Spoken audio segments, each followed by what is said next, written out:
নির্বাচনে পাশার দান উল্টে দিল পোস্টাল ভোট, এগিয়ে জামায়াত, কপাল পুড়ল বিএনপির, চাঞ্চল্যকর তথ্য।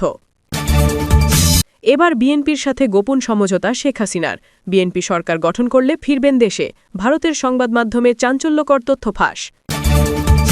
এদিকে শেষ মুহূর্তে পরিস্থিতি পাল্টাচ্ছে, হঠাৎ সেনাপ্রধানের জরুরি সংবাদ সম্মেলন, নির্বাচন নিয়ে ইউনূস সরকারের ভয়ঙ্কর ষড়যন্ত্র ফাঁস। এবার নীরবতা ভাঙলেন জনপ্রিয় স্কলার মিজানুর রহমান আজহারি, জানালেন কাকে ভোট দিতে হবে।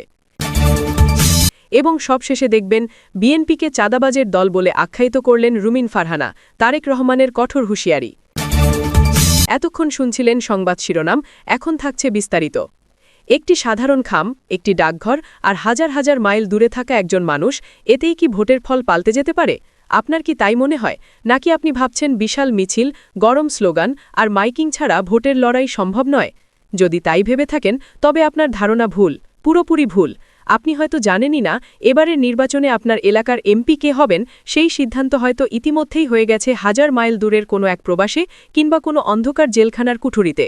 যাদের হাতে নেই মাইক, নেই ব্যানার, নেই কোনো নির্বাচনী ইশতেহার, তারাই নীরবে কলকাঠি নাড়তে যাচ্ছে পুরো বাংলাদেশের রাজনীতির। কোনো হইচই নেই, সবকিছু একদম চুপচাপ। কিন্তু এই চুপচাপ পরিবেশই আসলে ঝড়ের পূর্বাভাস। বাংলাদেশের নির্বাচনী ইতিহাসে এবার ঘটতে যাচ্ছে এমন এক ঘটনা যা আগে কখনো দেখা যায়নি। ডাকবক্সে ফেলা কাগজের ওই ছোট্ট টুকরোটিই হয়ে উঠতে পারে ক্ষমতা বদলের সবচেয়ে বড় হাতিয়ার। হ্যাঁ, কথা বলছি পোস্টাল ব্যালট নিয়ে। ভাবছেন এতে নতুন কি? আগেও তো ছিল, কিন্তু এবারের হিসেবটা একেবারেই আলাদা। এবার পোস্টাল ব্যালট কোনো সাইড নোট নয়, এটাই মূল গল্পের নায়ক। কিভাবে? চলুন রহস্যটা খুলে দেখা যাক। বাংলাদেশের নির্বাচনী আইনে পোস্টাল ভোট বা ডাকযোগে ভোট দেওয়ার ব্যবস্থা নতুন কিছু নয়। এটি আইনেও ছিল, বিধিমালাতেও ছিল, কিন্তু বাস্তবে এর অস্তিত্ব ছিল প্রায় অদৃশ্য। সরকারি কর্মচারী, জেলবন্দি কয়েদি বা ভোটের ডিউটিতে থাকা হাতেগোনা কয়েকজন ছাড়া কেউ এই সুবিধা নিত না, নিতেও চাইত না। রাজনীতিবিদদের কাছেও বিষয়টি ছিল গুরুত্বহীন, কারণ তাদের ধারণা ছিল এই সামান্য কয়টি ভোটে আর কীই বা হবে। কিন্তু ২০২৬ সালের ত্রয়োদশ জাতীয় সংসদ নির্বাচনে সেই পুরনো হিসেব আর কার্যকর নয়। অন্তর্বর্তীকালীন সরকারের অধীনে নির্বাচন কমিশন এবার পোস্টাল ভোট ব্যবস্থাকে এমনভাবে সাজিয়েছে যা দেখে বড় বড় রাজনৈতিক বিশ্লেষকরাও চিন্তায় পড়েছেন। কাগজের কলমের হিসেব বাদ দিয়ে বাস্তবতায় আসা যাক। প্রযুক্তিকে কাজে লাগিয়ে এবার পোস্টাল ভোট বিডি অ্যাপসের মাধ্যমে শুরু হয়েছে এক বিশাল কর্মযজ্ঞ। দেশে ও বিদেশে মিলিয়ে প্রায় ১৫ লাখ ভোটার এই ব্যবস্থায় ভোট দেওয়ার জন্য নিবন্ধন করেছেন। সংখ্যাটা শুনে আপনার মনে হতে পারে ১৫ লাখ তো মোট ভোটারের মাত্র ১%। কিন্তু রাজনীতির দাবার খেলায় এই ১%ই যে কিংমেকার সেটা বুঝতে হলে অতীতের দিকে তাকাতে হবে। আগের নির্বাচনগুলোর ফলাফল বিশ্লেষণ করলে দেখা যায় অসংখ্য আসনে জয় ও পরাজয়ের ব্যবধান ছিল মাত্র ২ থেকে ৪ হাজার ভোট। ২০০৮ সালে নির্বাচনে ৩০টিরও বেশি আসনে ফল নির্ধারিত হয়েছিল ১০,০০০-এর কম ভোটের ব্যবধানে। সেখানে এবার কোনো কোনো আসনে গড়ে ৫ থেকে ১০,০০০, এমনকি কোথাও ১৬,০০০ পর্যন্ত পোস্টাল ভোট পড়ছে। অর্থাৎ কেন্দ্রে হাজার হাজার ভোটে এগিয়ে থেকেও ডাকযোগে আসা খামগুলো একজন প্রার্থীর জয় কেড়ে নিতে পারে। এই প্রথম এত বড় পরিসরে প্রবাসী বাংলাদেশিরা ডাকযোগে তাদের ভোটাধিকার প্রয়োগ করছেন। নির্বাচন কমিশনের তথ্য অনুযায়ী প্রায় ৭,৬০,০০০ প্রবাসী ভোটার পোস্টাল ভোটের জন্য নিবন্ধন করেছেন।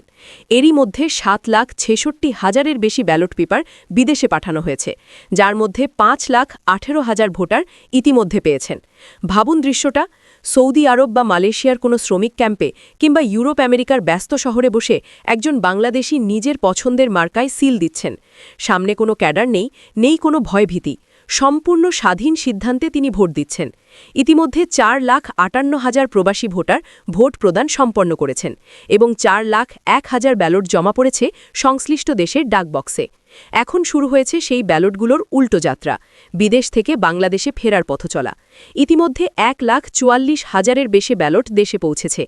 এগুলো এখন আর কেবল কাগজ নয়, প্রতিটিই এক একটি বারুদ। গণনার অপেক্ষায় এগুলো সারিবদ্ধভাবে দাঁড়িয়ে আছে। নির্বাচন কমিশন ও রাজনৈতিক দলগুলোর জন্য বড় চিন্তার বিষয় হল এই ভোটগুলো কোনো নির্দিষ্ট প্যাটার্ন মানবে না, কারণ এই ভোটাররা সরাসরি প্রার্থীদের প্রচারণার আওতার বাইরে। ফলে তাদের প্রভাবিত করা সহজ নয়, আর কোন দিকে ভোট যাবে তা আগেভাগে বোঝাও অসম্ভব। দেশের ভেতরেও পোস্টাল ভোটের চিত্র এবার কম চমকপ্রদ নয়। প্রায় 7,60,000 ভোটার দেশের অভ্যন্তরে এই পদ্ধতিতে ভোট দেওয়ার জন্য নিবন্ধিত হয়েছেন। এদের মধ্যে রয়েছেন নির্বাচনের দিন ডিউটিতে থাকা সরকারি কর্মকর্তা-কর্মচারী, পুলিশ, আনসার, বিজিবি ও অন্যান্য আইনশৃঙ্খলা বাহিনীর সদস্যরা। রয়েছেন হাজার হাজার কারাবন্দী, এমনকি রাষ্ট্রের সর্বোচ্চ ব্যক্তি মহামান্য রাষ্ট্রপতিও এবার পোস্টাল ব্যালটে ভোট দেবেন। এ পর্যন্ত প্রায় 5 লাখের বেশি ব্যালট এই ভোটারদের কাছে পাঠানো হয়েছে। বিশেষ করে সেনানিবাস, সরকারি কোয়ার্টার ও প্রশাসনিক এলাকার আশেপাশের আসনগুলোতে এই ভোট নীরব বিপ্লব ঘটাতে পারে।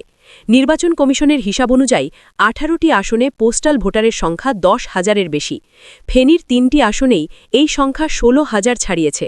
ফলে কোনো প্রার্থী যদি কেন্দ্রে 5,000 ভোটে এগিয়েও থাকেন, তবু নিশ্চিন্তে থাকার সুযোগ নেই। সাবেক অতিরিক্ত সচিব জেসমিন টুলির ভাষায়, কোনো আসনে যদি 10,000 পোস্টাল ভোটের 70-80% একটি বক্সে পড়ে, তবে ফল পাল্টে যেতে সময় লাগবে না। এবার পোস্টাল ভোটের গুরুত্ব শুধু এমপি নির্বাচনের মধ্যেই সীমাবদ্ধ নয়, এর সঙ্গে যুক্ত হয়েছে আরও বড় এক হিসাব, জুলাই জাতীয় সনদ নিয়ে হ্যাঁ বা না ভোট।